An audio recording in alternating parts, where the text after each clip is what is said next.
வக்கீல பார்த்து சீக்கிரம் விவாகரத்தை வாங்கி கொடுங்கன்னு கேட்கவும் அவரும் வாங்கி கொடுத்தாரு. சாருக்கும் சீனுவுக்கும் தொடர்பு இருக்குன்னு தெரிஞ்சதும் இதுதான் சரியான நேரம்னு அன்னைக்கு விவாகரத்து பத்திரத்தை எடுத்துட்டு வந்து காமிச்சேன். என் பையனுக்கு ஒரு நல்லது நடக்கும்னு தானே பண்ண. நல்லது நடக்கணும்னு நீ காட்டுன, அதுக்கப்புறம் என்னென்னலாம் நல்லது நடந்ததுன்னு உனக்கு தெரியுமா? மாமன் சொல்லிட்டான்னு உன் புள்ள மணமேடையில வந்து உட்கார்ந்துட்டான். பெரியப்பா சொல்லிட்டாருன்னு புருஷனை அனுப்பிட்டு அந்த பொண்ணு கண்ணீரோட வேடிக்கை பார்த்துக்கிட்டு நின்னான். வாழ வேண்டிய பொண்ணு அவ அப்பங்காரனே கொண்டு புதைச்சிட்டான். ஏதோ ஒரு விதத்துல எல்லா தப்புக்கும் நானும் ஒரு காரணமாக இருந்திருக்கேன். அல்லும் பகலுமா அது என் மனச போட்டு அழுத்திக்கிட்டே இருக்கு. அந்த லாக்அப்ல அடப்பட்டு கிடந்தப்போ அப்ப இருந்த அவமானத்தை விட இந்த துக்கம் தான் என்ன தூங்க விடாம பண்ணிடுச்சு. இத்தனை காலமா இந்த குடும்பத்தை கட்டி காக்கிறதுக்கு நான் போராடினேன். ஆனா நீங்க இந்த 2 பேரை பிரிக்கிறதுக்காக கோர்ட்டுக்கு போயிருக்கீங்க. இத்தனைக்கும் உன் பிள்ளையோட வாழ்க்கையவே நாசம் பண்ணணும்னு நினைச்சிருக்க நீ.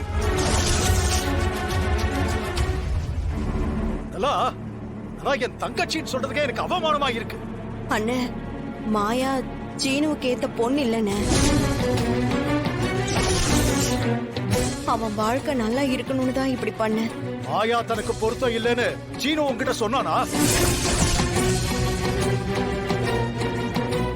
சொல்லுடா, மாயா உனக்கு பொருத்தம் இல்லாதவளா இல்ல அவளுக்கு நீ பொருத்தம் இல்லாதவன் அவன் உன்கிட்ட சொன்னானா? அப்படியெல்லாம் எதுவும் இல்லைங்க மாமா. மாயா நீ சொல்லு. இல்ல பெரியப்பா. உங்க 2 பேரும் சொன்னதை நீ கேட்ட இல்ல? இப்ப சொல்லு, எதுக்காக அவங்கள பிரிக்க நினைச்ச? உன்னதான் கேக்குற, பதில் சொல்லு.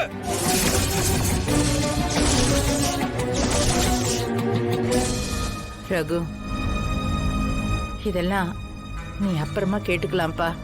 கோவப்பட்டு நீ உன் உடம்ப கெடுத்துக்காத. இதுக்கு ஒரு முடிவு கட்டியே ஆகணுமா?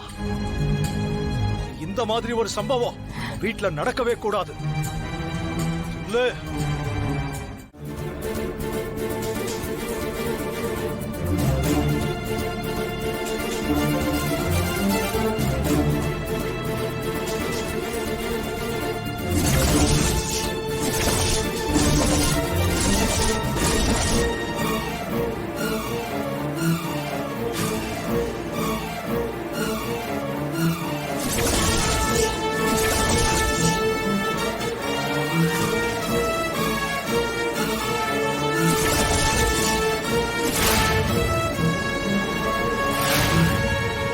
போலீஸ் என்ன கைது பண்ணப்போ நான் தைரியமா போனேன்.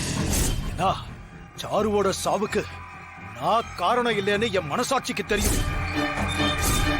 மனசாட்சிக்கு விரோதமா யாராலையும் எப்பவும் நடந்துட்டு இருக்க முடியாது. இப்ப சொல்லுங்க, மனசாட்சியை தொட்டு சொல்லுங்க. அப்போ 2 பேரும் தப்பு பண்ணிருக்கீங்க. அப்படின்னா தப்பு பண்ணவங்க தண்டனையை அனுபவிச்சுதானே ஆகணும்.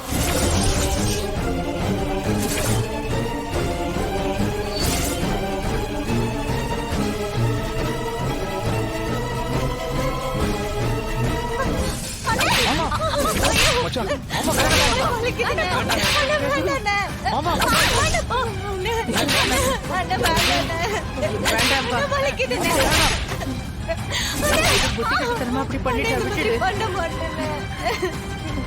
விட்டுடு ரகு. வலிக்குதுண்ணா, இனிமே இந்த தப்பு பண்ண மாட்டேன்.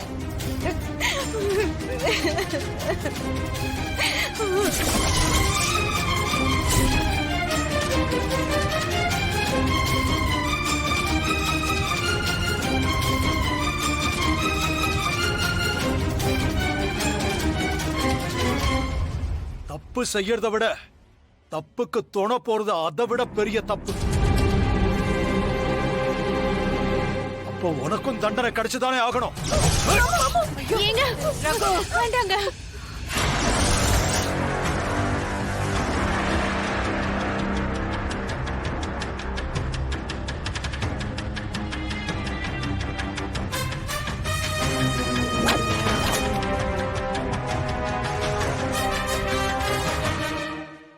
நீ தம்பி பொண்டாட்டியா போயிட்ட.